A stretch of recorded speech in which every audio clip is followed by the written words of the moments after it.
Ladies and gentlemen, good afternoon, everybody. I'm Andris Sprūds. I'm a director of the Institute of International Affairs, and I am very happy to invite and to welcome everybody here, of course, in this afternoon in our seminar, in our discussion seminar on Russia. But I guess it's not just about Russia. It's about the security and stability in the region and, to some extent, what kind of world we live in. And this is an event which is co-organized by Latvian Institute of International Affairs, but with support and with active participation of European Leadership Network and Nuclear Threat Initiative. And we've been happy also, of course, to cooperate with other international partners. We had a very good day of discussions today. And, of course, now we also been willing to engage with the public, the informed people also of Latvia, so that we have also exchange of ideas and opinions and thought in a wider perspective, in a wider audience. Today the seminar, of course, is on Western Russia charting unknown waters. 2014, and 2014 must have been a year of success in many regards. It's a 10th anniversary of EU and NATO membership, and of course, also as our guests recognized, admitted that Latvia has made really the huge steps forward in the recent years, and also the EU and NATO membership has certainly contributed to this. We have also the year of more active or potentially more active cooperation with Eastern partners. We are in a year which is just half year or 1 year before our EU presidency. And next year, of course, we will have an Eastern Partnership Summit as well in May in 2015. Actually, also the recently relations with Russia, they have been improved, especially in terms of economic engagement, in trade engagement. Trade has increased. Cooperative efforts also in other sectors. Already we've been mentioning the NDN, the Northern Distribution Network, and transportation and transit. So 2014 was supposed to be a good year. Instead of celebrating, we speak of something else. We speak of geopolitical concerns, geopolitical challenges. We speak in Latvia of Russia's aggression. We speak of crossing red lines. We speak of instability in Europe and also actually here in the region as well. And what's the future of the Baltic countries to some extent in all of this regard, and some ideas or thoughts of discussion. How many days Latvian army is supposed to resist? 3 or 4 days also shows to some extent dramatism of this. I would not like to over-dramatize the whole situation, but still, of course, shows the seriousness and importance of the moment and emotionless of the whole moment as well. So what kind of world we live in? What is the potential for the escalation of the conflict? What is the place for the Baltics and Latvia? What are the motives of Mr. Putin? Who is Mr. Putin? We ask this question again to some extent. So what's next? Is it about Soviet Union, or is it about just Crimea? So is it about economic concerns and difficulties in Russia? It's about domestic audiences or foreign policy grand agenda? What is it? So we have here an excellent panel, international panel of very distinguished speakers, and I am happy to introduce, first of all, Kearns, who is co-founder and director of European Leadership Network. Then Sergey Utkin, who is the head of Department of Strategic Assessment, Center for Situation Analysis from Russia. Then we have, so widely, you can say, distributed the panel representation, geographic representation here. Sławomir Dębski, who is director at the Center for Polish-Russian Dialogue and Understanding. And last but not least, Charap, Senior Fellow for Russia and Eurasia and International Institute for Strategic Studies from the US, and you've been also for some time with State Department, as I understand, and so you have also the insights from within how the U.S. establishment also thinks at the moment.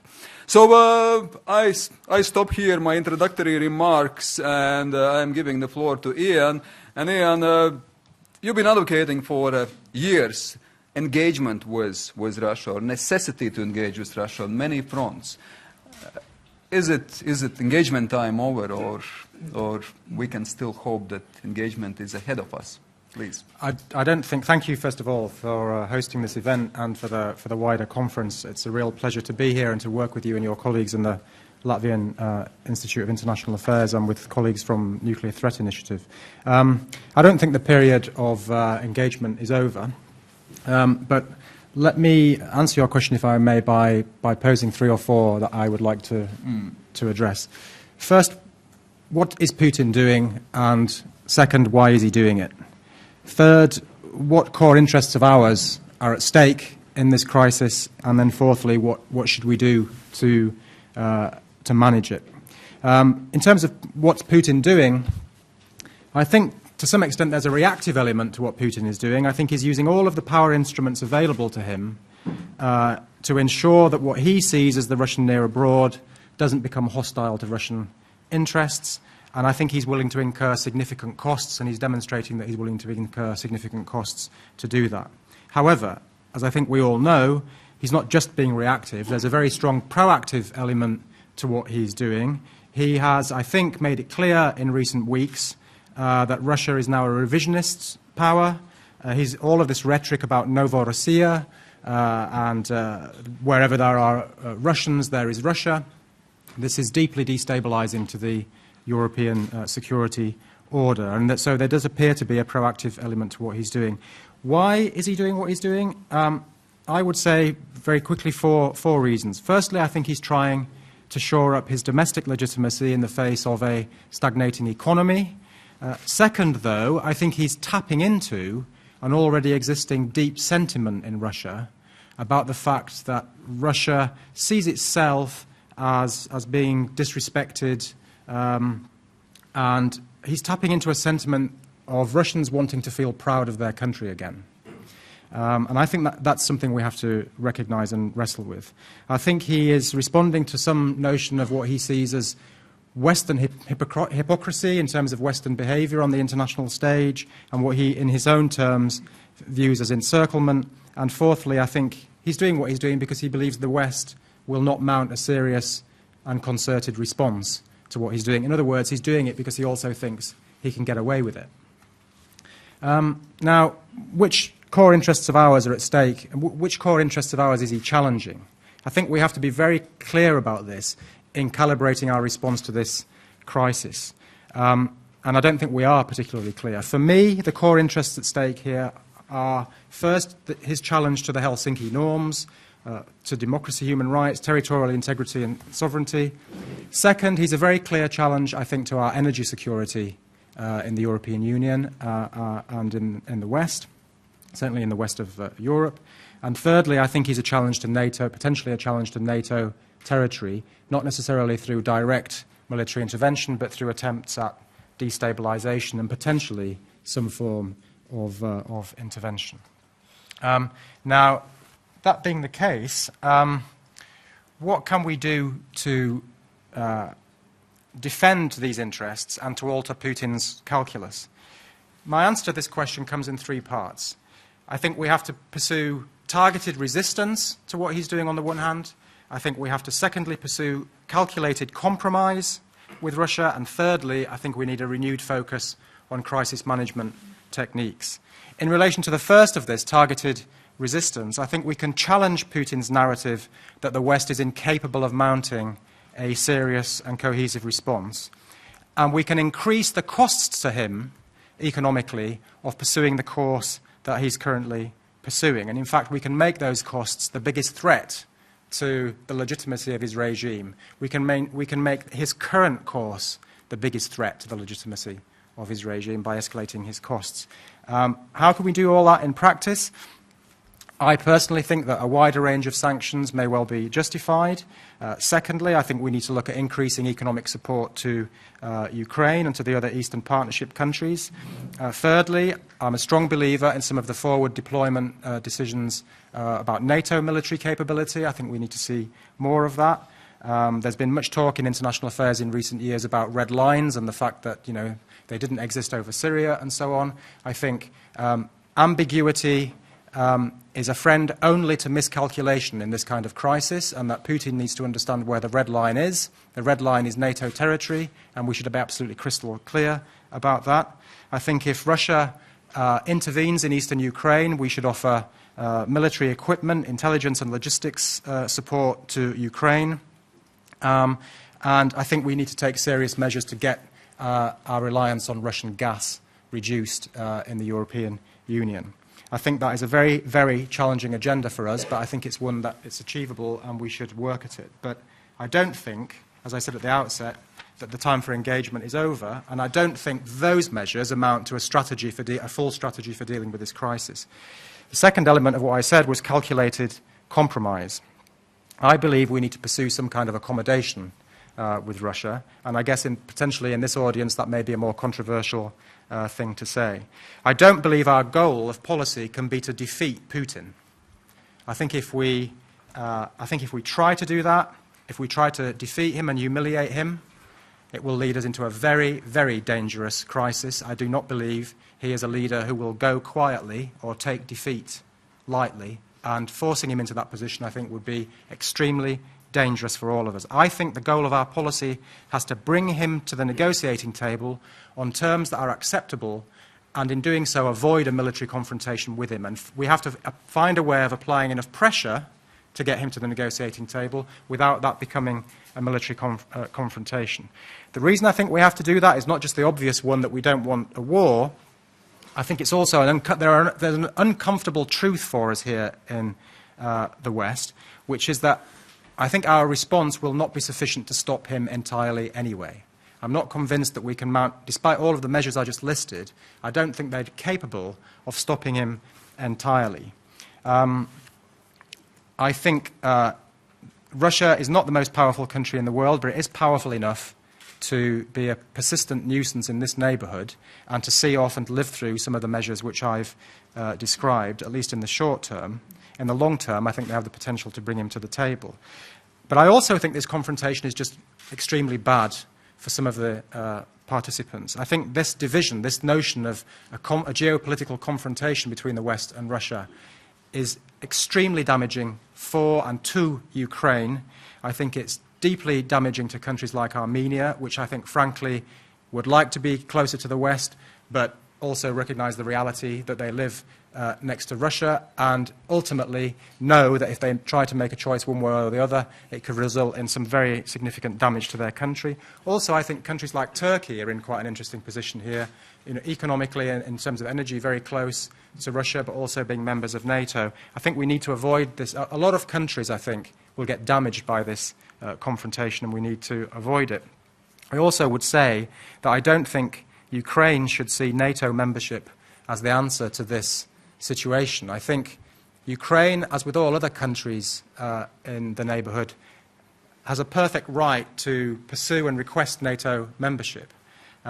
Personally, as an analyst looking at what's going on inside NATO and inside the European Union, I don't believe that Ukraine will be offered NATO membership, and I think it would be unwise, personally, for the Ukrainian leadership to make it a fundamental element of what of their way out of the crisis. As I say, I recognise their right to ask for it, and I recognise the right of the Ukrainian people to vote for it and to work towards it.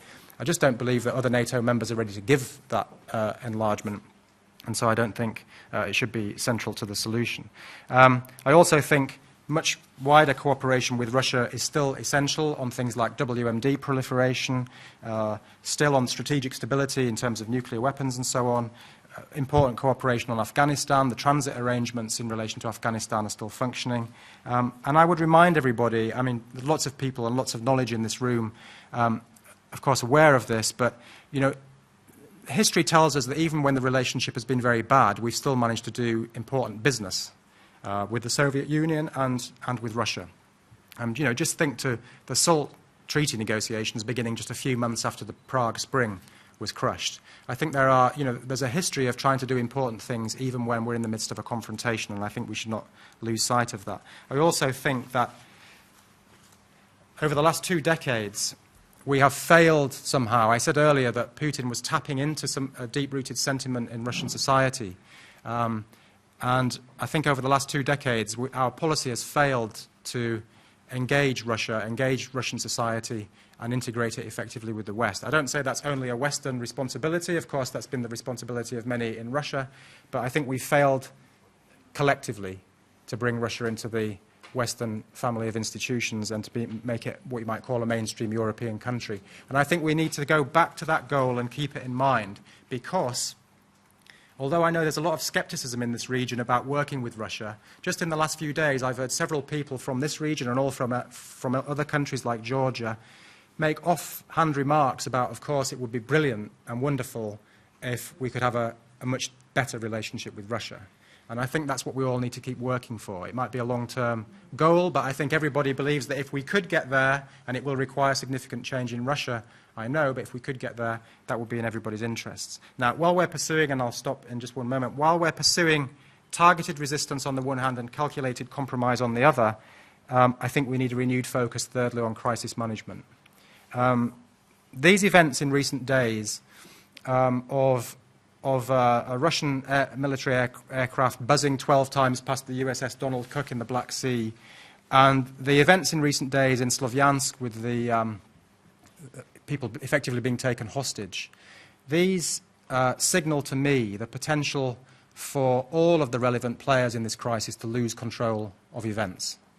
And it's one of the key features of crisis management literature, a focus on maintaining control of events. Now, I don't know what's been going on in Slavyansk. I don't know whether Moscow was pulling strings in Slavyansk and they decided to take to instruct somebody to take some human shields to make life difficult for the Ukrainian security services there, or if a bunch of local people just decided to do whatever they wanted to do. I don't know if the pilot of the aircraft near the Donald Cook was just a freelancer or whether it had instructions to go and do something. What I do know is there's a lot of moving parts here. And it's possible for people to make miscalculations, to make mistakes, and for us to lose control of events. And I think, therefore, there's a whole dimension here of needing to try and maintain some military-to-military communication, maintaining channels of communication open so they can be ongoing dialogue. And importantly, I think all parties in this situation need a strong emphasis on restraint of their own militaries, restraint of third-party actors that could trigger a new phase of the crisis. I think we need to make sure that we're switched on to that danger, and if we do that, we've got a chance, I think, of surviving the short-term pressures of this, while our longer-term policy can potentially bring some fruits. Thank you, Ivan. I think a very interesting and insightful presentation. I immediately have a follow-up question. It seems that it's like a mission impossible, because on the one hand, we would like to apply pressure but avoid conflict. It seems Russia apparently wants also to apply pressure, but actually is not afraid of conflict. And that's a little bit of clash of paradigms in a sense. And coming back to Western reactions, I think very important aspect is not to lose the face and not to lose the credibility. So we need to be credible in what we do. And because, as you said yourself, it seems that Putin knows that he can get away with this.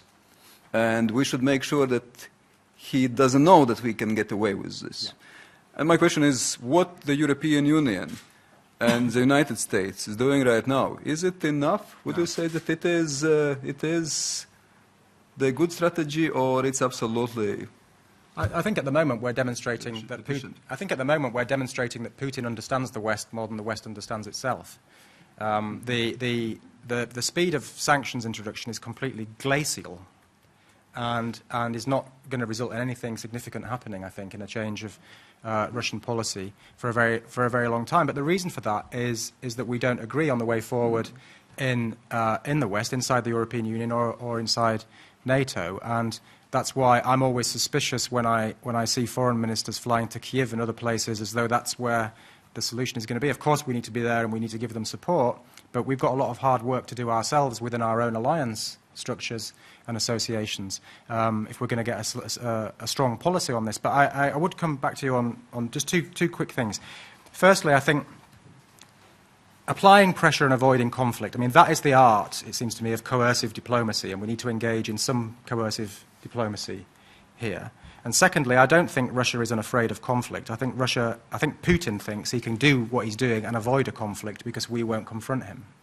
That's why I think we have to have resistance to his policy in the measures that I outlined, but I do think that resistance has to be targeted, and we can't allow it to become the totality of that. I mean, that itself is not the strategy.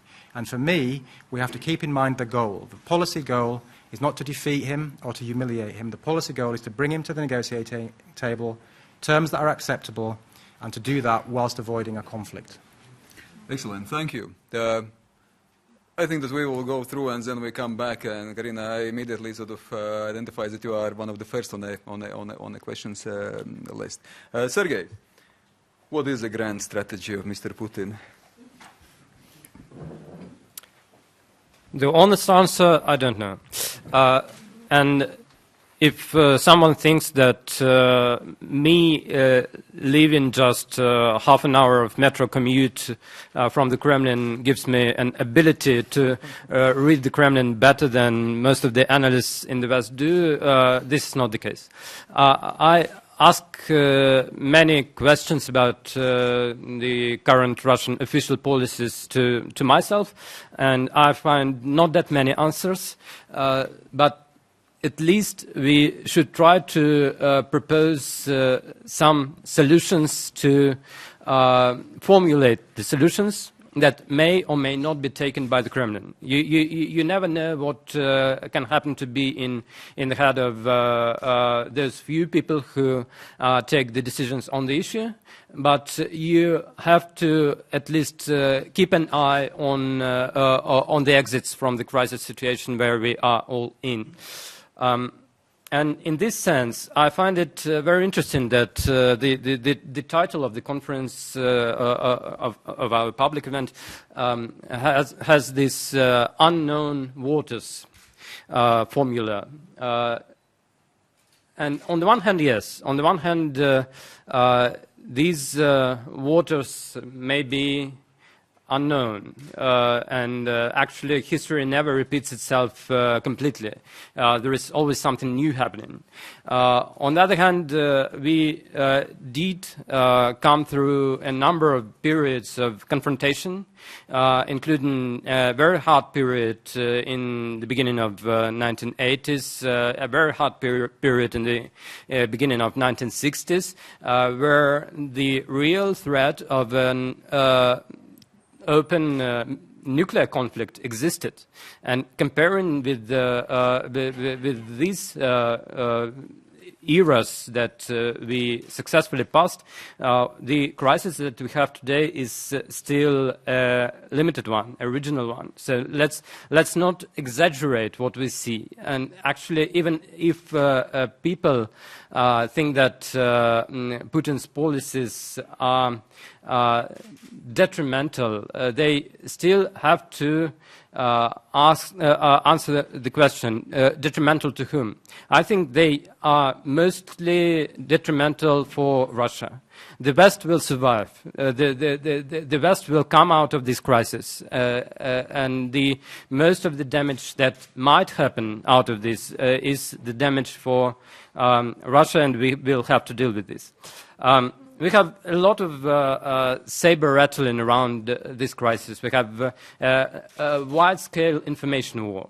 And what is important for experts, for people who still want to have a decent discussion on those issues, is not to become a part of this war.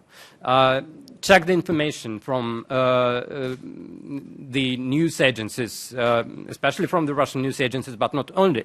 You have all sorts of rumors going around. You have all sorts of people who want to deliver the information and be the first to deliver the information, and that means they have not enough time to prove what they actually try to deliver.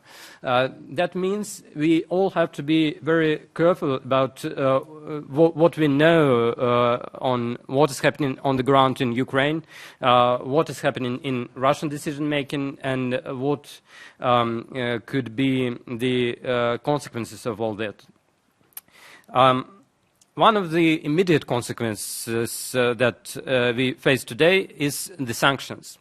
So far, these are the personal sanctions against some Russian officials, and also some sanctions against a number of Russian companies linked to the Russian officials. I don't think that the policy of sanctions will change the decision-making in the Kremlin. You may still pursue this course just as a reflection of your irritation with the Kremlin's policies. You may think that you are just obliged to show that you are unable to communicate with a number of people who are included in the decision-making system in Russia, but don't go the self-deceiving way of thinking that these sanctions will really change the way Russia takes decisions. It may make life in Russia harder. It may pose some practical problems to the Russians. But actually, if you follow the thinking of Putin, you may often find that he's, as a judo fighter, as someone who dealt with the Oriental way of fighting, he likes to use the force of his opponent against his opponent. And this might be the case with the sanctions. He might use them to explain why we don't have the modernization in Russia, why we don't have the economic growth, why all of the people have to consolidate around the governmental position, and there is no room for decent voices. So this is the danger that may come out of sanctions, but I do understand that we likely will see more of these sanctions coming. What's the prospect for this crisis to develop in the short term, in the medium term, and in the long term? In the short term, we have the upcoming elections, presidential elections of the 25th of May in Ukraine. And as many of you may know, Russia seems to be unwilling to recognize these elections.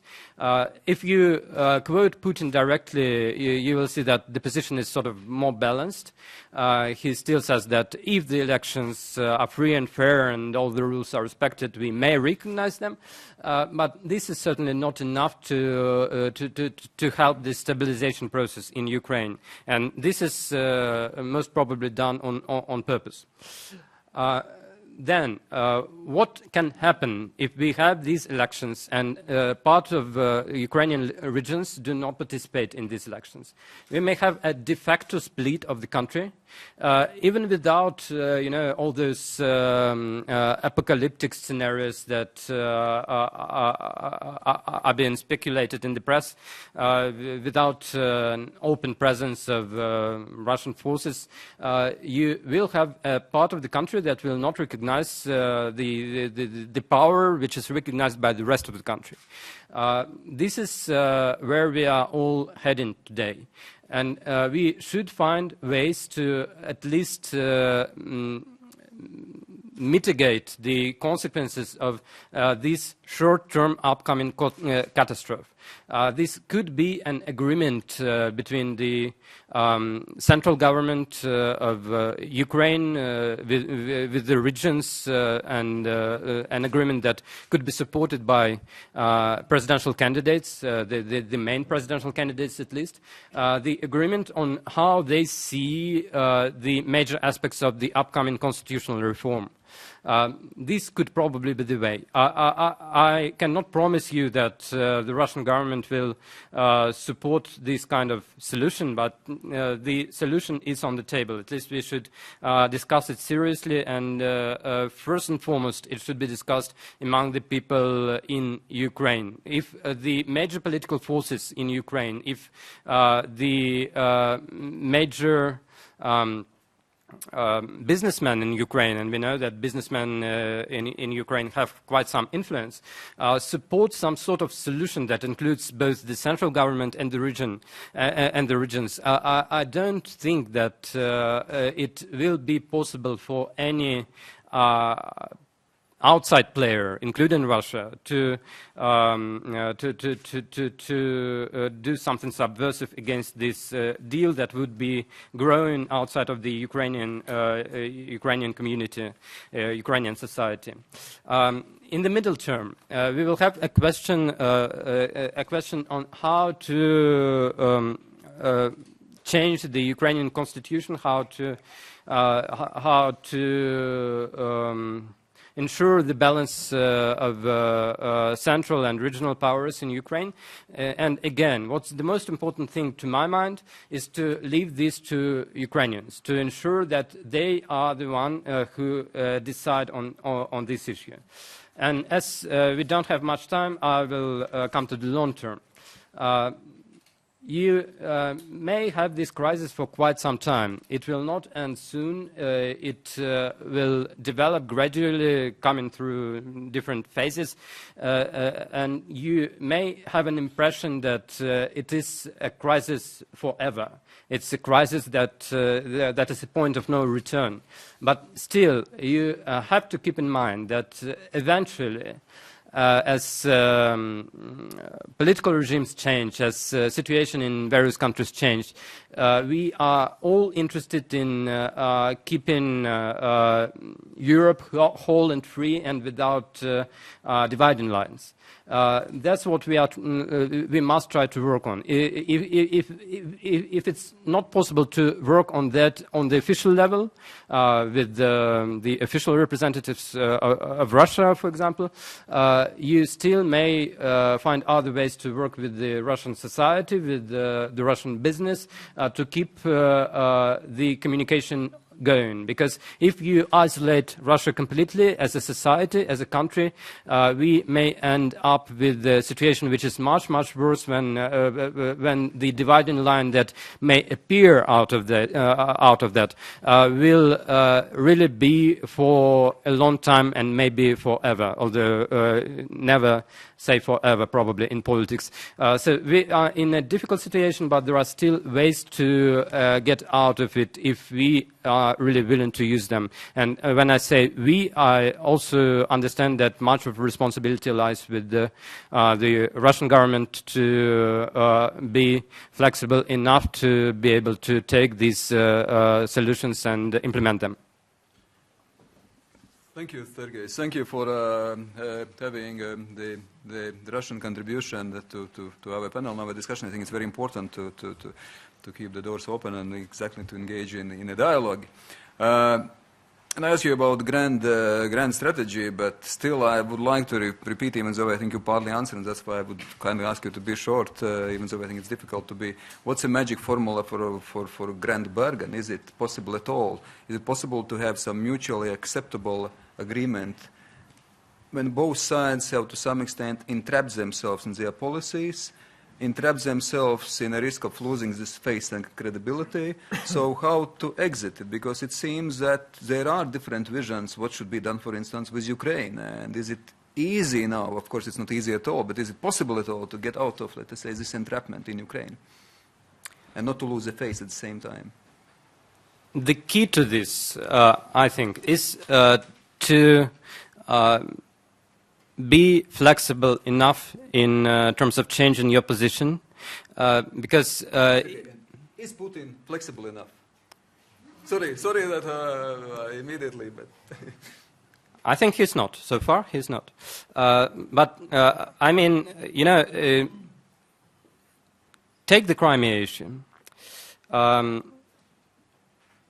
If this is a conditio sine qua non for the West, that Russian position on Crimea should change, and only then we can discuss the rest of the issues that can lead to a deal between Russia and the West, then I think we will go nowhere, because Putin will not change his position on Crimea. This is just obvious, and you will not find any kind of tools to make him change this position on Crimea. But when it comes to resolution of the conflict in Ukraine, I think options are still on the table. When it comes to the way the international system develops in Europe, I think options are still on the table also for the Russian side.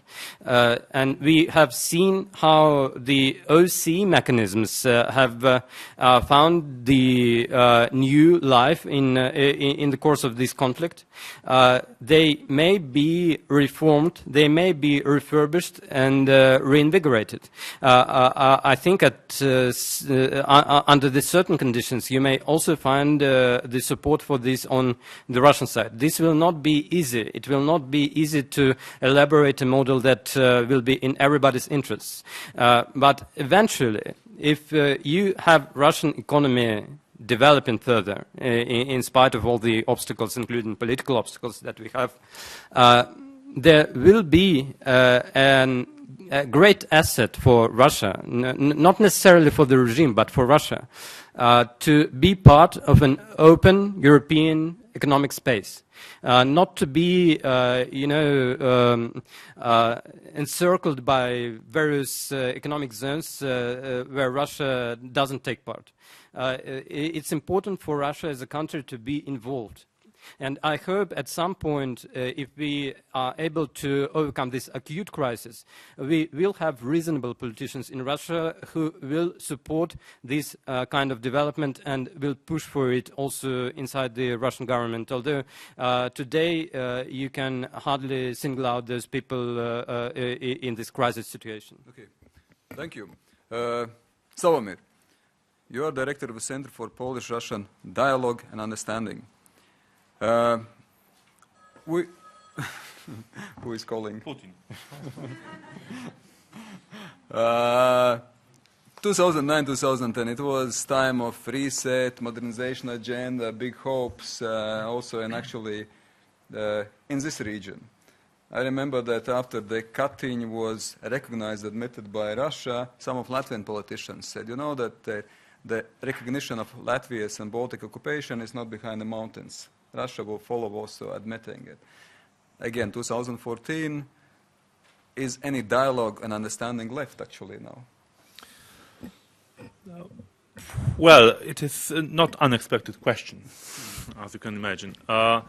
Yes, before I give you my answer to that, I think that it is important to explain to the audience also what kind of institution I represent.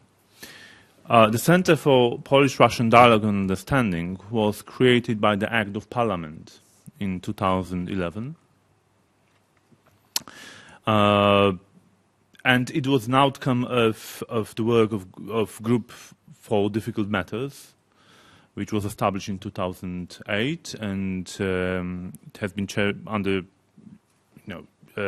it's chaired by Professor Adam Daniel Rotfeld, the Polish former foreign minister, and Anatoly Torkunov from the Russian side. And in 2009, they sent a letter with recommendations to both governments that in order to enhance the communication between societies, we need additional specific institution to provide support and provide appropriate facilitation for this communication. And as you can imagine, in present circumstances, I'm frequently being asked whether we still have somebody to talk to on the Russian side, whether there is reason to maintain and carry out dialogue, and what we can understand more out of the Russians' moves in international relations. And first, I have to say that if you asked me the question whether there is a chance for dialogue, I could respond politically, saying that as long as I do have support in Polish Parliament, and I do have support in Polish Parliament, I mean, majority is behind me. So that's the most simple answer I can give you. But of course, I have to talk to people behind myself. I mean, the Polish Parliament, in the Polish government, And I have to deliver the message that we should maintain our instruments to communicate not only with the Russian authorities, but first and maybe foremost with the Russian society. Yes, for 25 years, we lived, in the West, in the belief that owing to the political and economic integration founded on democratic values, rule of law and free market, Europe had finally overcome its non-democratic legacy. This new political Europe, with its inclusiveness as an important magnet, kept the door open to those European societies who cast off authoritarian traditions and expressed readiness to build shared European welfare and security through integration. And democratic order is something which would prevail forever. Now, I think we have to change this this way of thinking a little bit and adjust to the reality we are facing. Russia's aggressions against Ukraine, the annexation of Crimea, attempts to throw Ukraine into chaos, and entire propaganda campaign unleashed by the Kremlin to cover the violation of fundamental norms of international law, all brought us to the completely new circumstances. So if we do have a problem with Russia today, or with Putin, we have the problem with violation of norms of the procedure, not necessarily, with Putin's claims or arguments related to, well, say, Russian-speaking population in Ukraine. We have had instruments to deal with such questions if, the rights of this population were somehow violated by the Ukrainians, but they didn't. But if we did have an instrument, but Putin decided to go unilaterally and violated international law and make the case for himself, justifying military intervention.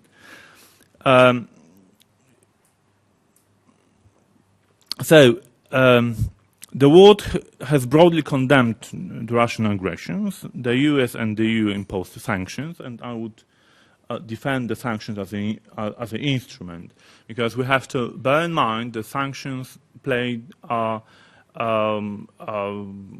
let's say, three roles. One, of course, through the sanctions we condemn Putin. Yeah, that's clear. Second, also important role, we show support to the Ukrainians. And third, we harmonize the West. Harmonize the reaction of the United States, Canada, and Europe towards this reality we are facing. It is also very important too for ourselves, because probably it's the only instrument. We have something to talk about, how to collectively respond to Putin, to bring us together and keep us together. But I would like to turn your attention into not widely discussed danger which come out of Putin and Crimea affair. I mean that at stake is the future of democracy in Europe. That's the point I would like to make. First, with Russian aggression against Ukraine meeting no firm tough reaction, it may turn out that some European politicians will find Putin's approach to politics attractive.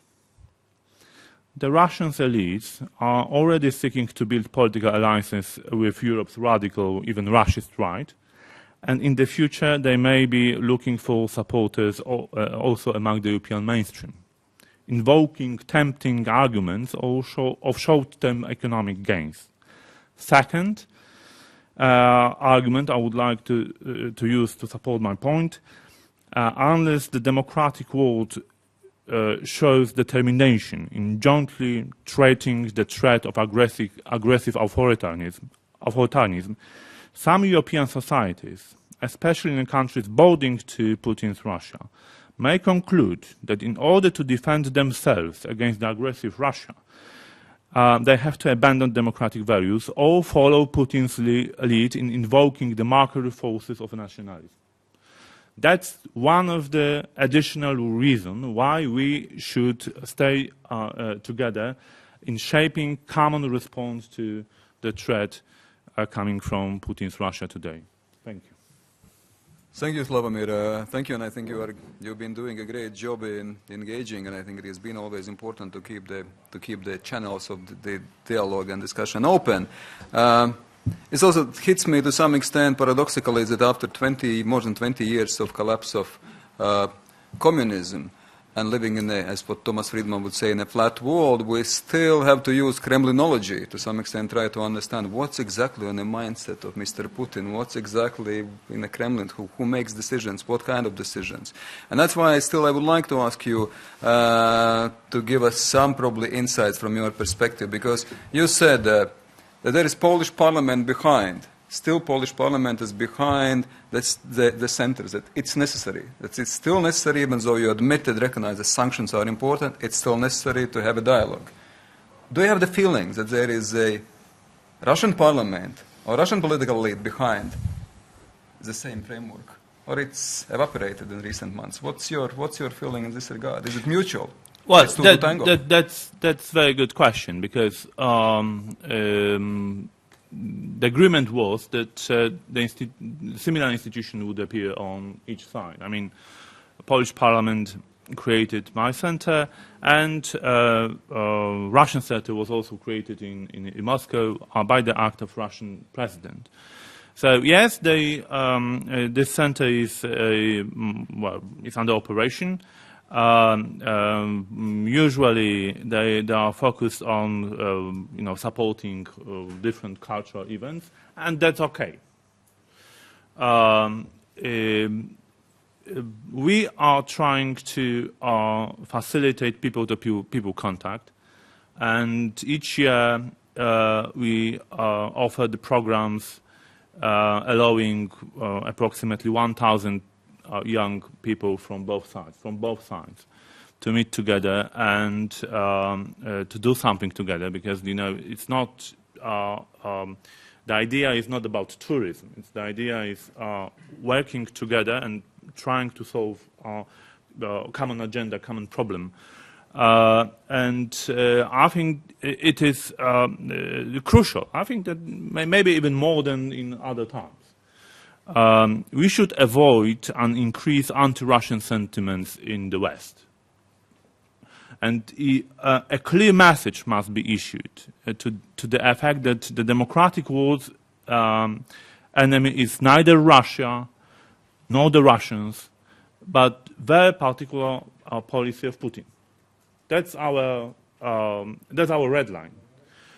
We have to address to the Russian society with the message of goodwill.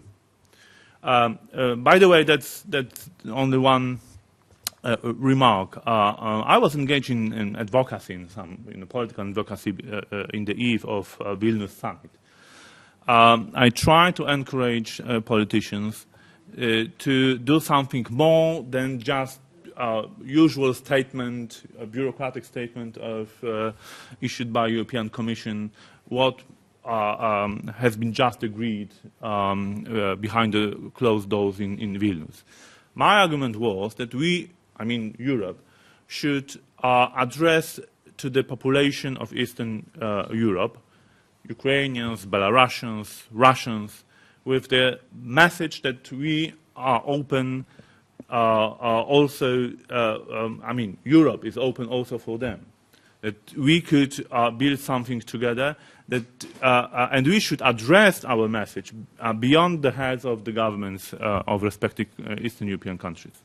Sławomir, thank you very much. Of course, I would very much hope also that Putin would use the same language what you just used, that good dialogue and engagement is exactly the way forward, and sometimes we perhaps not see it directly at least, but anyway, let's hope that it comes. Sam, U.S., of course, we know that it's a little bit over-trivialized and oversimplified, this U.S. pivoting to Asia. Is the silver lining now that actually the Ukrainian crisis has brought U.S. back to Europe?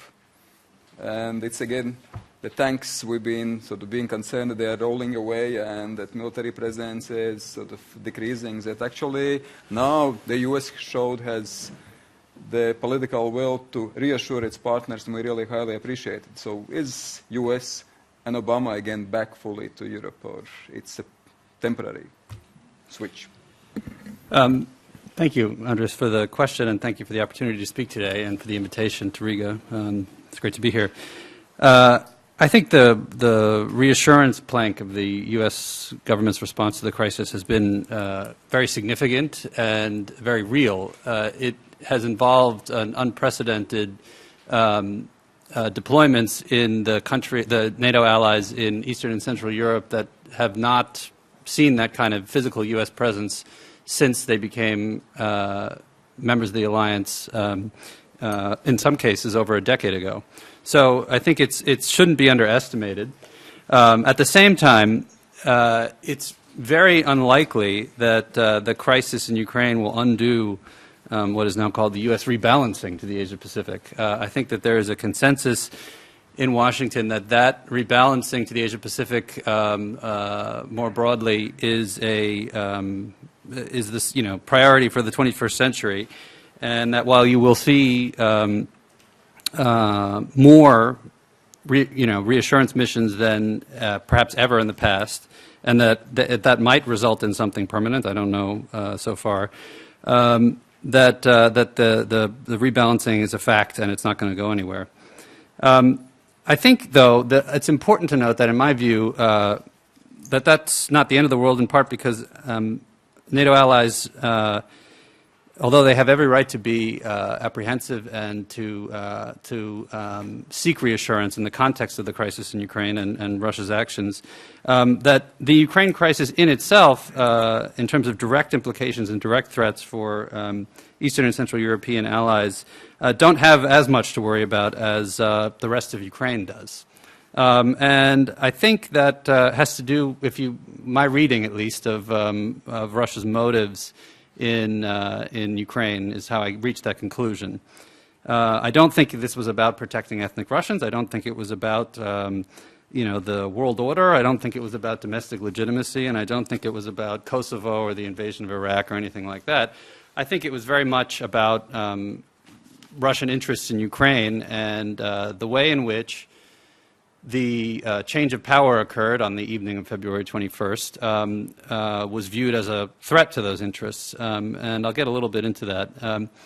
We know that after hours after signing the agreement that was brokered by 3 European foreign ministers, a representative of Russia, between the then president and the then opposition, that the government of Viktor Yanukovych basically disintegrated under him. In fact, it happened so precipitously that protesters in central Kiev thought that it was a trap because the government buildings that had been protected by phalanxes of riot police for weeks suddenly were unguarded, and they thought they were being lured in. But it turned out that wasn't the case, and Yanukovych fled. The parliament, in a somewhat extra-legal situation, relieved him of his duties and appointed a new government. That's not how it was seen in Moscow, and it's really important to understand what motivated subsequent Russian actions to understand how I think it was perceived there. And I think the way it was perceived there was as a coup, installing a government deeply hostile to Russian interests, supported by the very same Western governments that had just signed the agreement the day before and suddenly forgotten about it. There was a fear that this new government could move rapidly towards the EU and NATO, undo the Kharkiv agreements that extended the Black Sea Fleet basing agreement, and so on.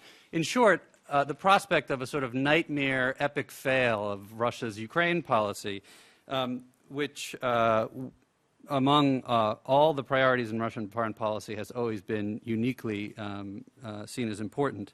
To clarify, that's not how I view those events, but I think that's how many in Moscow saw them. And I think at that point, Putin and those around him seemed to conclude that all the levers available to them in pursuit of their policy had failed within recent weeks, other than military intervention. In the previous 6-8 weeks, they had tried 3 other major tools in Russian diplomacy: threatening a trade war, throwing $15 billion at the problem, and cutting a deal with the West, as in on February 21st. And none seemed to accomplish anything. So, in an act of desperation, and I would really argue that it was not an act of strength, but an act of desperation, he ordered this brazen invasion. And my point here is that the invasion was mostly not about Crimea. It was about Russian interests in Ukraine. And, you know, I think, therefore, we don't even know for sure at this point whether they intended to annex when they ordered the invasion. I think it's clear, though, that the invasion foreclosed other options. In short, it's pretty clear to me, at least, that it was not a land grab for land grab's sake, or an imperialist project, or something to do with the Eurasian Union, compatriots, Kosovo, etc. It was about Russia's interests in Ukraine as the leadership perceived it, and a threat to them that they saw materializing. Now, that makes me quite nervous about Ukraine's future, in the sense that it was clear that Crimea, the annexation of Crimea, didn't accomplish very much as far as the agenda that had spurred the invasion. So the fact that we're now seeing what we're seeing in southeastern Ukraine is not at all surprising in that context. However, why I think the rest of Europe need not worry as much, certainly, as the rest of Ukraine, about Russian tanks rolling across borders, or their borders, I should say, is that these circumstances that I described cannot be repeated easily in other places. As I mentioned, Ukraine was always uniquely important in Russian foreign policy, and always uniquely vulnerable with a major base on its soil. And Russia does, in fact, understand the difference between NATO and non-NATO Europe. Arguably, that's why they resisted Ukrainian membership in NATO so hard. So I think that at the end of the day, there's a very understandable reason why the reassurance mission has been undertaken, and it's eminently justified by a very different threat picture. But I think that the direct threat to NATO allies as a result of, from what we now have seen of Russian actions in the last 6 to 8 weeks, is perhaps not as great as some might claim. Thank you, Sim. Thanks for reassuring us on the one hand. On the other hand, of course, I have immediate, in a sense, question. You provoked me to some extent, the question. Isn't it a bit asymmetric if Russia perceives that the conditions of agreement are not being kept by either side? You just take the territory, you annex the territory? Totally. And nothing of what I said, by the way, should justify, is meant as a justification at all. I do think, however, it's important to understand the perspective of those who took the decisions that played out. It was completely egregious and a violation of, every imaginable international norm and several agreements that Russia has signed up to directly regarding Ukraine's sovereignty and territorial integrity, particularly in the context of its nuclear disarmament. But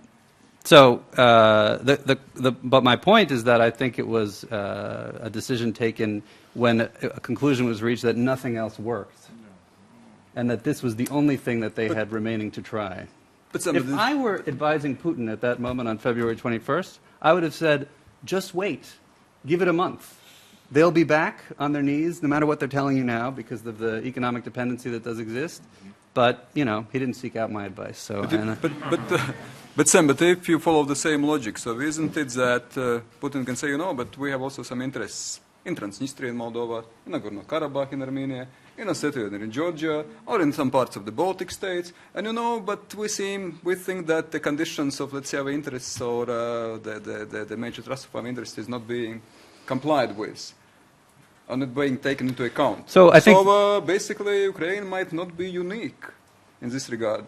So what makes, I think you're certainly right that the risk of that Russia has demonstrated that it's willing to do things that we had assumed that they weren't willing to do, right? And therefore the modus operandi of Russian diplomacy, so to speak, if that's what one can call it, Russian foreign policy, clearly is different than many assumed that it was before this crisis. And therefore that does clearly present risks that or contingencies that need to be taken into account in the defense of our NATO allies and not just our NATO allies.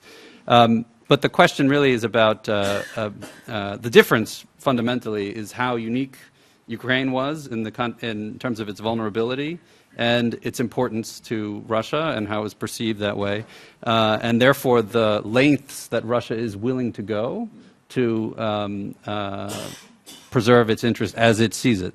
Now, that having been said, I don't think that I do think that Russia, that the leadership understands the difference between NATO Europe and non-NATO Europe, and that's another reason why I think that there is a difference in the context of NATO allies. Now, that's not the same in other parts of the neighborhood where countries are not members of NATO, and therefore, I do think that it's understandably that Mr. Lukashenko and Mr. Nazarbayev are quite nervous these days.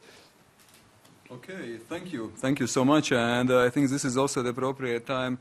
Sorry to the audience for a while. I would like to bring in Eka Tekeshalashvili. Sorry to pronounce. I know. So the former Minister of Foreign Affairs and the former Vice Prime Minister, as I remember correctly.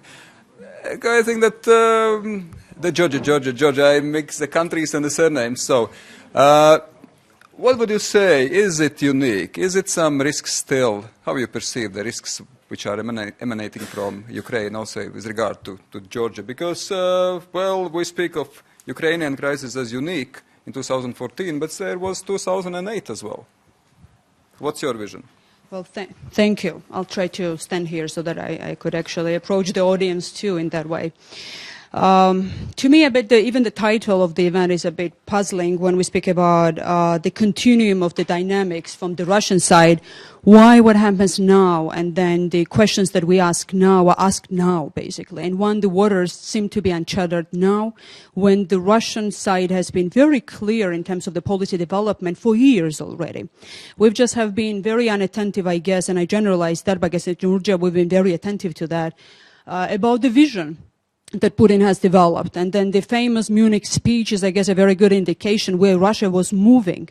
And then if we look back and then have that in mind while looking forward, we have to have more of a clarity of what we face right now.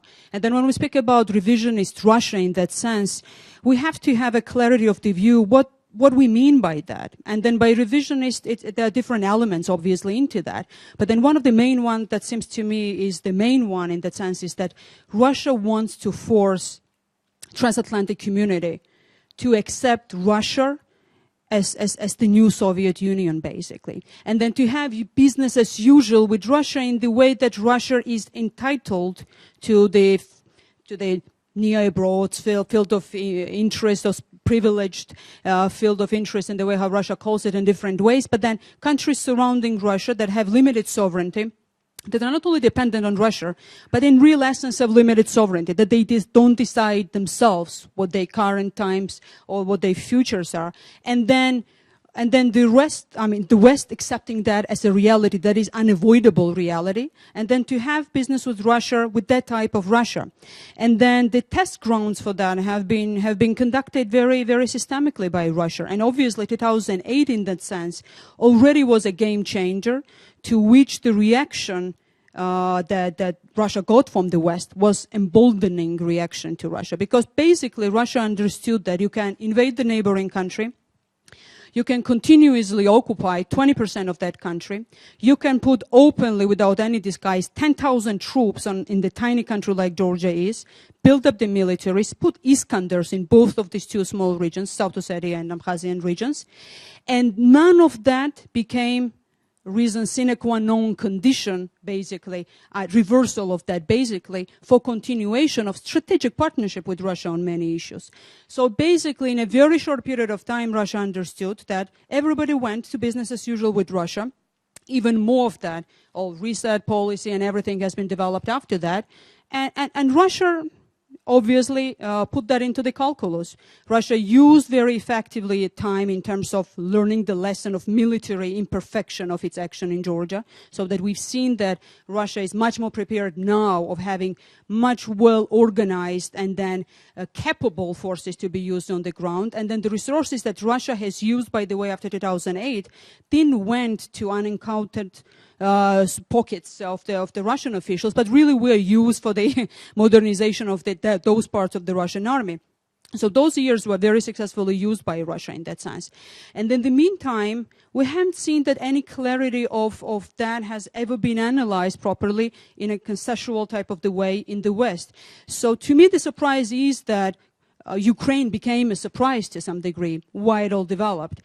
My disagreement with an argument about reaction of Putin to the events in Ukraine after the February agreement is that the way how Crimea has been executed indicates that it was very well pre-planned. It doesn't mean that Putin was necessarily looking for that opportunity or it was the best scenario for him, but it means that he was very well prepared for that. So everything worked like clock in Crimea, and then it continues to work pretty well for Russia now in east and southeast of Ukraine as well. Which means that propaganda part of it, cyber attacks part of it, military units that were used to, I mean, you can't have that without preparation. So Putin spent time preparing, and then by that maintaining an upper hand, which means that he acts proactively, we act reactively to that.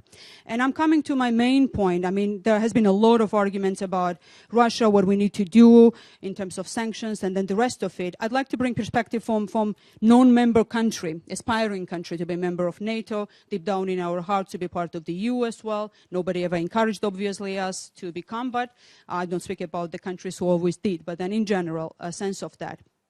The main mistake to me that for many years has been continuing element of the Western policy was that to stop with the enlargement and the way it stopped, and for the reasons that it stopped. It was not only enlargement fatigue, it was not only economics. One of the reasons, not the only, I acknowledge that, was that not to irritate Russia. Because at that time, Russia became stronger, Russia saw its policies, and then the West basically said that, okay, what we're going to do is that it's the neighborhood. We don't want that neighborhood maybe to be part of our family anyways. They are too weird for that, too post-Soviet perhaps. So let's have that as a common neighborhood. We'll share with Russia. We'll persuade Russia that we can share a neighborhood, we are good partners, and we have strategic relationships. So let's fix Russia first, relationship with Russia first, and then the neighborhood. And I'll stop in a minute. I understand the time is limited.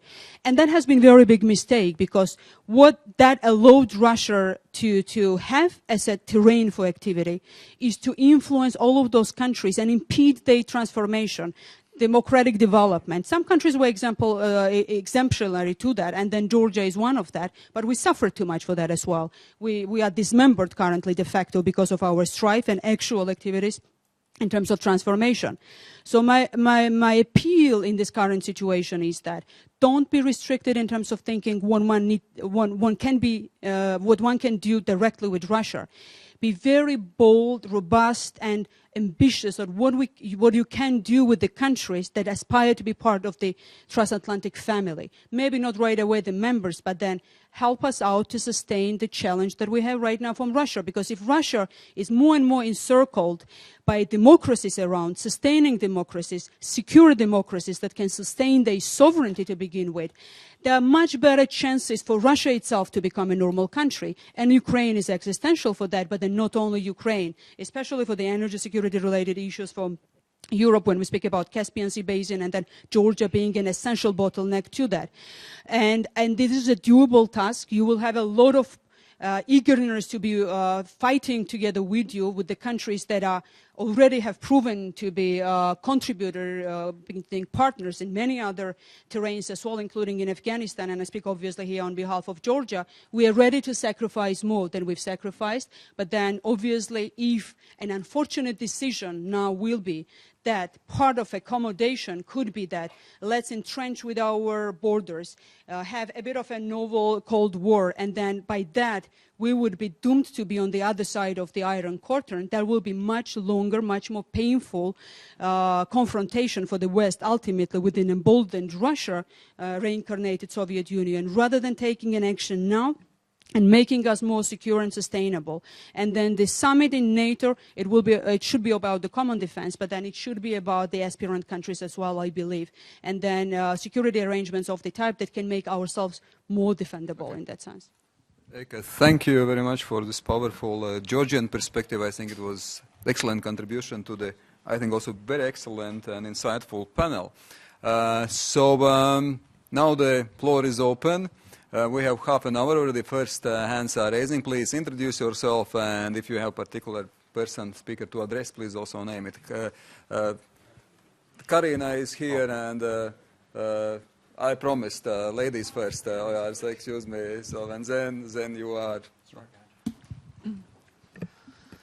Yes, hello. My name is Karin Peterson. I'm head of Latvian Institute. It's another one. So, first of all, I'm impressed by what you learned people said, and especially by what Mr. Ex-Minister said, and I would like to start with what you concluded with. I was very much impressed by the idea that a secure, sustainable, and sovereign near neighborhood for Russia is the hope for the democratization of Russia itself. And therefore, I would like to revert to what you, Sir, Mr. Ian Kearns, started. Your first sentence was that Putin is now using all instruments available to him to stop his near neighborhood become hostile to Russia. I would like to ask you, don't you think that if there was any hostility, because we are also a neighborhood, we were not at all hostile, so if there was any hostility, has he not increased the hostility by using all the instruments available? And do you share his idea that if a country joins NATO, do you share Putin's idea that if a country joins European Union or NATO, that it by default becomes hostile to Russia? And sorry if I have misunderstood you. Okay, thank you. Let's take a round of questions, please. Oyars.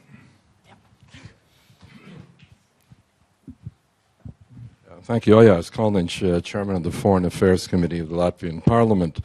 I was intrigued by something that Sławomir said about the radical right in Europe possibly sympathizing with Putin. We know that there's an American who was a formerly fervid anti-communist by the name of Pat Buchanan, who has praised Putin for supporting traditional family values, for his position on gay rights, and some other, let's say, Tea Party type positions. I'm not aware of anybody else in the Tea Party or in the U.S. who has shared these views. On the other hand, we know that Russia, in its rhetoric, talks a great deal about the rise of neo-Nazism and fascism in Europe, yet it has its own neo-Nazi type, fascist type movement of nationalists. And so I'm just curious about this potential rise of the radical right. During the Cold War, it was the radical left that sympathized with Moscow. You're suggesting now that the radical right in Europe could go that route. And so my question is, are there any Pat Buchanans in Europe that are starting to surface? Okay, thank you. Janis? Who else?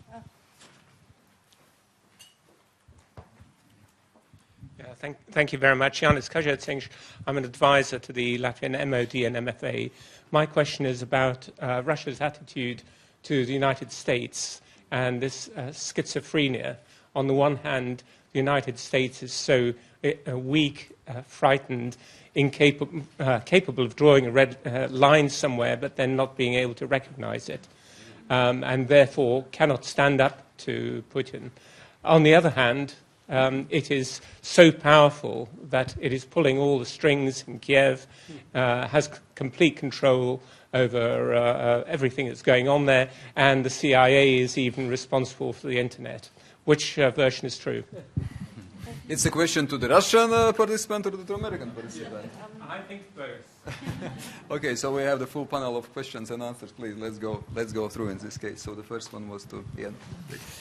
Thank you. Well, no, I made the comment that I thought he was using all instruments available to him to stop his near abroad, in his terms, becoming hostile to his definition of Russian interests. Of course, I don't believe that membership of NATO or the European Union is inherently hostile to anybody, but I don't believe that's the way he sees it. I agree with what the points that Sam made with regard to that. But so you know, that's how I would answer your question. But I also just wanted to pick up this theme of the bold strategy for for the Eastern Partnership countries. I mean, I know this is a very sensitive issue, the whole issue of how much support is given, whether the EU is going to enlarge, whether NATO is offering enlargement, and so on. I said in my comments that I thought, you know, I recognise the right of countries in this region to ask for membership of these institutions. My point is, I don't believe that the existing members of these institutions are going to offer that membership. And I do think it's partly about economics. I think when you have member countries in the European Union that have unemployment rates of 25-30%, youth unemployment of 50%, still going through deep austerity measures in terms of public sector budgets, that there's a very limited appetite for the costs of enlargement. Now, I also think there's no consensus in NATO for further enlargement. Now, what's significant about that, I think, is that if we try a bold strategy and then we don't deliver, I think that's worse than not attempting the bold strategy, frankly, because I think what that will do is it will draw a bigger response from Russia. It will deepen the confrontation in the Eastern Partnership countries, which will be incredibly bad for them. And in the end, I don't think we'll have the outcome we want, because I don't believe that policymakers in the UK, in London, Berlin, Paris, Madrid, elsewhere, are going to deliver for these countries. I think part of our strategic response to this has to be some awareness of the limits of our own power. And it's not that we don't have the power to do something, but part of our own power is what can we deliver in a politically viable way. You know, you can have all the policy instruments in the world at your disposal, but if you can't mobilise them in a politically viable way, they don't exist effectively. And I think we've got to be very careful about not overreaching our response and then failing to deliver. I think we can make the problem worse if we do that. Thank you. Sławomir. Well, as I said, even now we can see Speaker of Russian Foreign Affairs Committee meeting with Mrs. Le Pen. Even now, even today, we can see members of far-right Hungarian party supporting Russia in Council of Europe. But I mean something different. I mean that one day this kind of eventual Putin success may encourage European mainstream politicians to start to think in terms of regaining sovereignty, the term which has been already used by Putin, or strengthening the sovereignty. Putin is very good in playing with words, so and twisting the meaning of the words. So one day, European mainstream may turn into power politics in that sense, and that's the threat I see, and that's the threat I would encourage all democratic community to face and to use as an argument, one of the important arguments, why we should stay together, why we should shape a common response to this particular threat. Thank you. Sergey? On the attitude to the US, I think you should not really be surprised when you see a paradox between various theses that you find in the midst of this information war. And you should not go too far in analyzing those theses that you see in the course of this information war.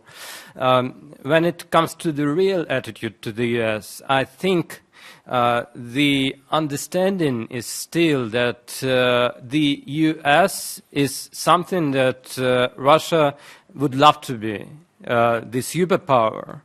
And if the US can do something, why cannot we? If the US has a strong group of allies who support them on every issue, why cannot we build a similar group of allies? Why cannot we violate some international norms if the US violated some international norms in other cases? So it's a kind of an alter ego, and of course people think about what the US does, what happens in the US, and even if we just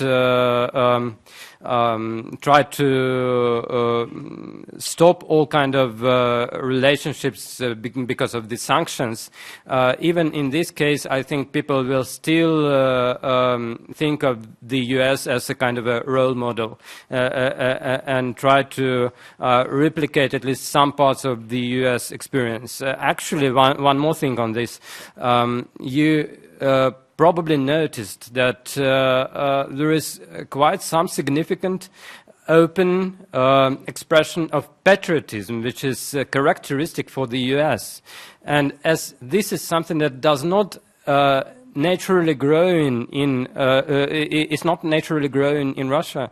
There are probably ideas on how we can sort of stimulate this, how we can electrify people to the extent that they go out to the streets with the flags, shout the national anthem, and the rest. So the US experience is something people look at closely, but sometimes analyze it in the wrong way. If you take the official policies, it happens quite often that it is analyzed in the wrong way. And one more point on this alleged spillover effect of democracy. The democratic countries around Russia are sort of helping democracy to develop in Russia. I've heard about it many times. I don't believe it. You can easily have all the countries around Russia being mature democracies and still have troubles on this issue in Russia. You can have it. You can have it vice versa. You can have some democratic development in Russia and still some countries close to Russia experiencing difficulties with completing this transformation process. So I don't think these things are dependent on each other, and if the democratic process in Russia goes forward, it will happen because the Russian population develops its understanding of things, its understanding of what kind of the state it wants. So it's much more about internal processes than any kind of foreign policy development and development in adjacent countries. Thank you, Sergey. Sam. I'm going to echo some of the things that Sergey just said, I suppose. But I think the attitude is schizophrenic. There was a joke that U.S. diplomat in Moscow once made to me that said, the cure for American declinists would be a trip to Moscow, because you'll hear that suddenly the U.S. is behind everything that's happening in the world everywhere. And so there's, on the one hand, this sort of idea that the U.S. is omnipresent, omnipowerful, and, as Sergey mentioned, the gold standard by which any institution or development is judged in Russia. Certainly the military, for example, it's constantly about measuring up to the U.S. But at the same time, it's not exactly, I haven't heard this line about U.S. weakness, but more that denouncing the U.S. at the same time as secretly sort of wanting to be at that level, or not so secretly, often openly. I fully agree with Sergey, or partially, I guess, about this role of regime type in the neighborhood, so to speak, and its influence on Russia. There is zero evidence to suggest that there is a positive causal arrow between democratization among Russia's neighbors and positive political change within Russia. In fact, you can make a coherent case that the Orange Revolution in Ukraine actually was consistent with, if not causal of, a bunch of really bad things that happened in Russia domestically in the following years. And, I don't think that regime type is really what motivates Russian policy vis-a-vis its neighbors. If you ask Norway or Finland, for example, I don't know that they've received much pressure on the nature of their political system. But I do think that if there is a causal arrow that does exist, and here I might disagree with Sergey a little bit, it is from Russia outwards, particularly in Central Asia, but also in countries like Armenia, Azerbaijan, where there still is the sense of the former imperial metropole and that norms of behavior that are acceptable there. Well, if he can do it, so can I. But at the end of the day, I think Sergey is right that these processes are fundamentally domestically driven. And that international influence is at best, marginal in affecting political processes within transition countries. Thank you. So we still have time for one last round. Yes, Attis, Irina, please. Let's start. Please introduce yourself. Attis Lēņš, Latvian Saima. I was at Leonard Meri conference, and I was struck by one statement. Francis Heusberg, whom you know, very famous analyst, went to Moscow 2 weeks ago with a group of analysts and talked to the pro-Putin camp and to the anti-Putin camp. And the pro-Putin camp said, well, we were pleasantly surprised that in the Crimea, the Ukrainian soldiers did not shoot at our special forces. The little green men. It was very nice. On the other hand, the Ukrainians cannot be seriozny ljudi. You know what that means? Not serious people. And this paved the way for contempt and going into South and East Ukraine because they're not serious. We can do what we like. And did the West tell Ukraine not to shoot back? Huh? Everybody, please. Irina, please. Irina Kuznetsova, Associate Fellow of the Institute. My question will go to Sergey. Sergey, thinking long term, should we start be worrying about northern Kazakhstan? Recently, speaking about eastern Ukraine, Putin mentioned Novorossiya. And as far as I remember, Kazakhstan was just an autonomy within the Soviet Union until 1936. And by some, this region is regarding northern Kazakhstan as southern Siberia.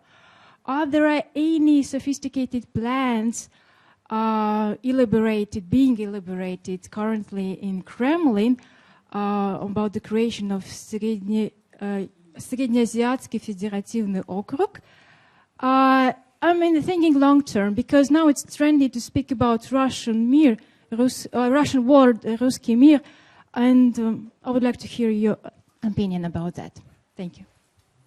Thank you. Still some last chances for... Yes, please. Yes, you are absolutely the equal. To abuse the microphone. No, you have to abuse it. Please, do it. Okay. I was sort of surprised when I heard that Crimea, at least appeared so, that Crimea is a lost cause.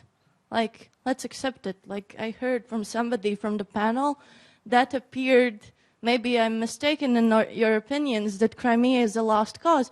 And I would also agree that if we allow Russia to act this way, it started with Georgia and continues now, I'm also concerned that it gives the precedent for further action. So my question would be, how can you form a dialogue with a party with Putin who is not a dialogue maker? He's more a doer rather than a talker. So yeah, that would be my question to the panel. Just introduce yourself. Oh, Alina, a student at Riga Student University. Great, thanks. Some other questions? One sentence. About neighboring countries' example and the power of that we are part of the Soviet Union, because that makes difference. In Russia, nobody asks the question why in Norway nobody takes bribes. They started to ask question why in Georgia nobody started to take bribes. So that's here you are about the power of example and then how democracies make difference in the surrounding areas for Russia. Okay, yeah. Please. Axel Stuklers, student of Latvian University. I'd like to ask, I'm surprised by, when analyzing all this situation, by all the attention going to the crisis management, and in my view, there's very little attention given to how this situation came about, that Russia could act like it did. And could it be that Russia met so little resistance, maybe from the global community, that because of it has become kind of cliche to criticize U.S. policy in the Middle East, for example, and so on. But has the West lost its moral high ground to say, like, don't do it? That's my question. Yeah, thank you. Yes, please, over there. Let's take the...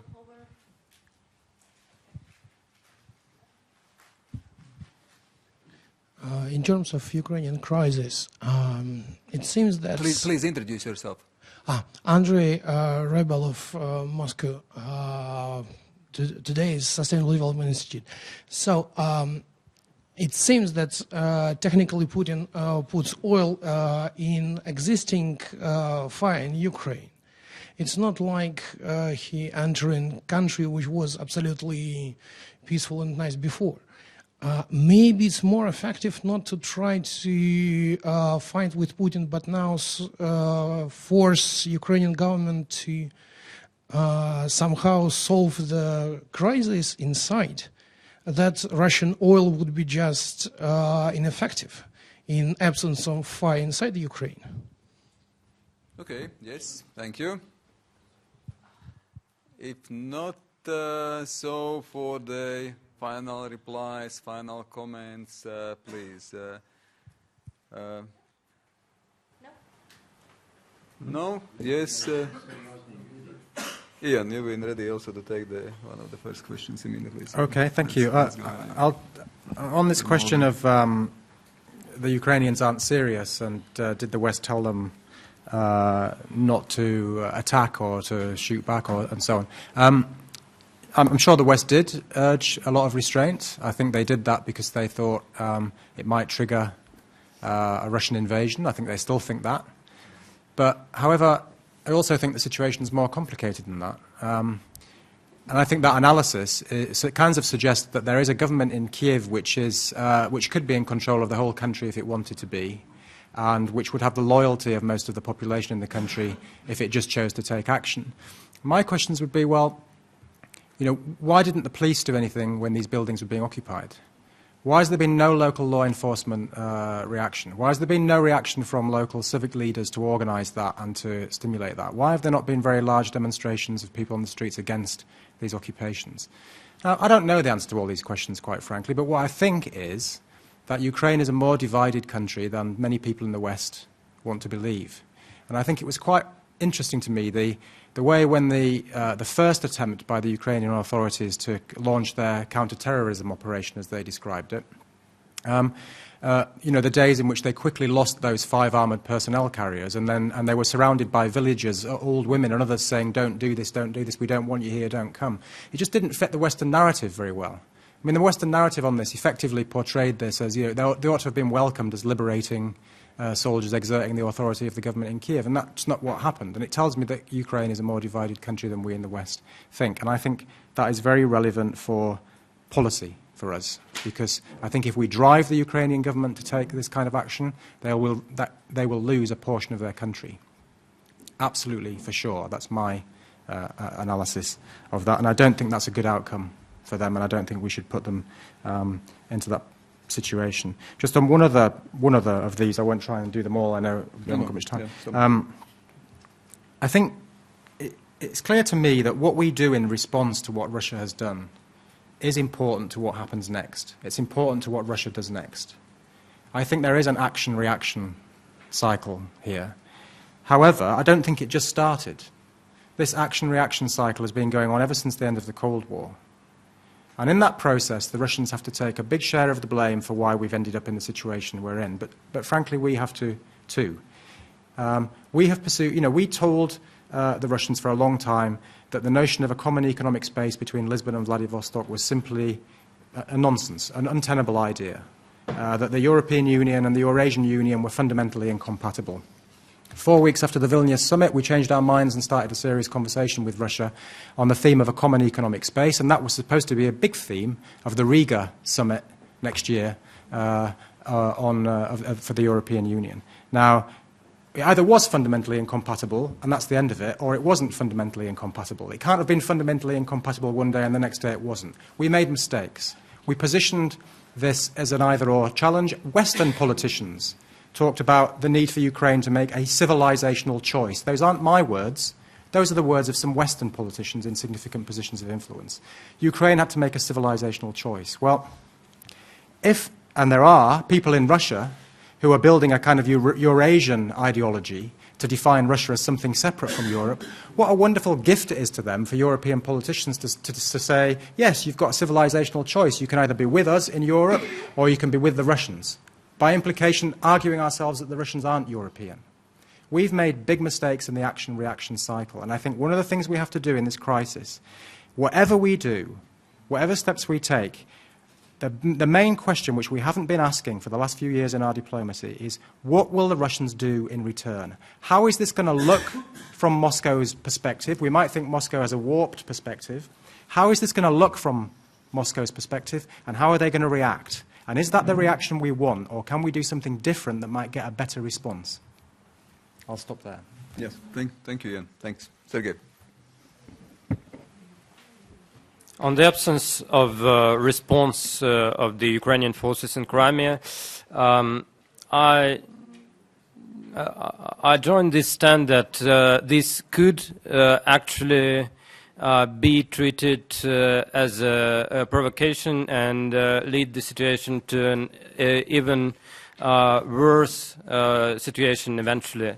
It's very hard to speculate what kind of scenarios we could have had when we also the certain development on the ground, and we attempted to find a better solution than the one that was found. But I think at least to just to keep people alive was the most important goal, a goal which was much more important than achieving any political goals that you can imagine. And this was mostly accomplished. So it doesn't really play the central role to find out whether it was the West who inspired this behavior or it was the reasoning of Ukrainian politicians. But the thing that there was no open conflict in Crimea, I think, is rather a good thing than a bad thing. Because, and here I come to this question of Crimea being the lost cause. We all tend to speak about Crimea as a piece of land. We rarely speak about people who live there. People develop. There are new generations growing.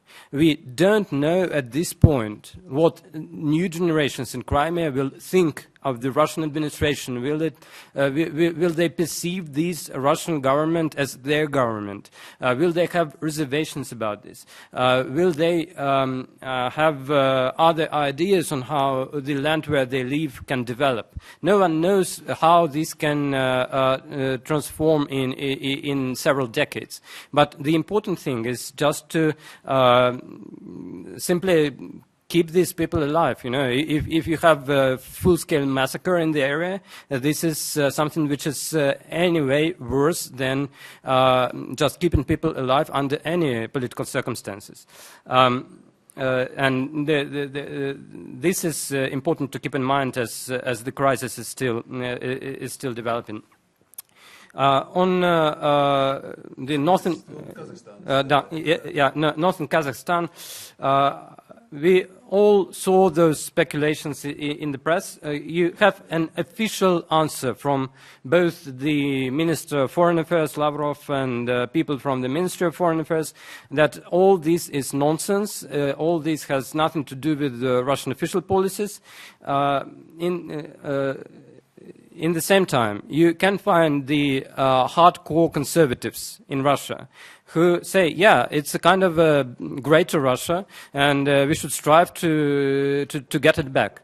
But what's the most important, if you really think in the long term, what you can get as a result of this kind of policy being implemented, if someone really decides to go this way, will be a collapse of the Russian state. I'm pretty much sure about it.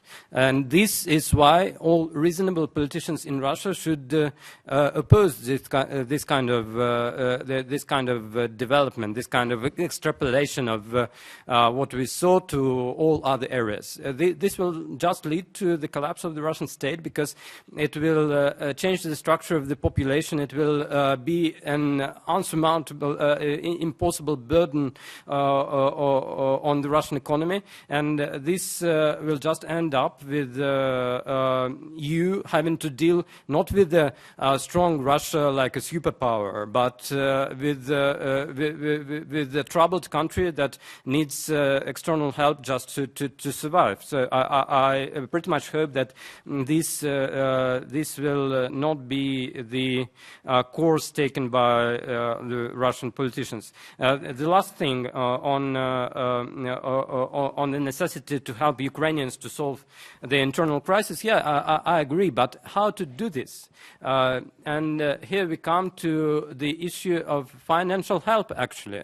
We speculate so much about the necessity to support Ukrainian government, but in the situation when the Ukrainian government is very weak and unstable, the European Union, NATO countries, they are all hesitating. They are still hesitating to give any significant financial support. We speak currently about $1 billion or euros being pledged for the government. It's nothing in macroeconomic terms. So what is actually needed, desperately needed for Ukraine, is the program of economic development that would include the regions, that would include the adjacent transport routes that go to the European Union, that go to Russia. And we just find no time to think about this while we are in the midst of the crisis that consumes all of our attention. But the program of economic development for Ukraine is needed, and the international support for it will be necessary. Okay. Thank you, Sergey. It's still peanuts.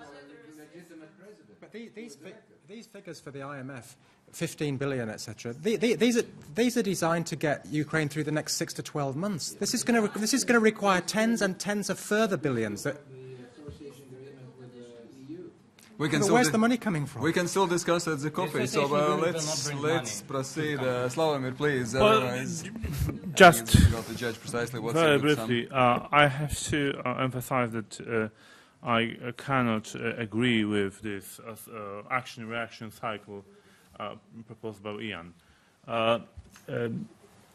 You know, I could, if we could, you know, stick to the norms and procedures provided by international law.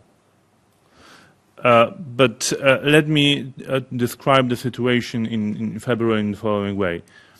President of Russia threw the table out of the window. If we'd like to play chess, first we have to put the chessboard on the table. And here is the problem. It leads me to the question concerning Crimea. Well, in realistic terms. We are not going to go for war about Crimea, and Ukrainians are not willing to do that. So that's the reality check. The second thing, as far as we are talking about norms and international law, we are not going to accept the way how this Crimean affair was carried out, and we are not going to accept Crimea as a part of Russian Federation. If you ask me how this process may look like in the future, I would tell you that probably the Crimea affair would be a subject of negotiations between Ukrainian government and Russian government, because it's up to Ukrainians to decide about their own territory at the end of the day. International community may support this process, encouraging both sides to sit behind one table. But we are not going to recognize Crimea as a part of Russian Federation as long as Ukrainian government is not willing to do either. About Crimea and which was not defended by Ukrainian troops. Well, of course, we are trying to encourage Ukrainian government not to go one step in the wrong direction. Ukrainian authorities are in very difficult position. Let me put it in this way. They have problems with controlling, exercising the control over their own institutions. So in that sense, I tend to agree with in this moment in Jan that they have to be very careful. On the other hand, of course, it is a democratic government, and and this democratic government has to provide to its own public the message that they are capable to govern the state.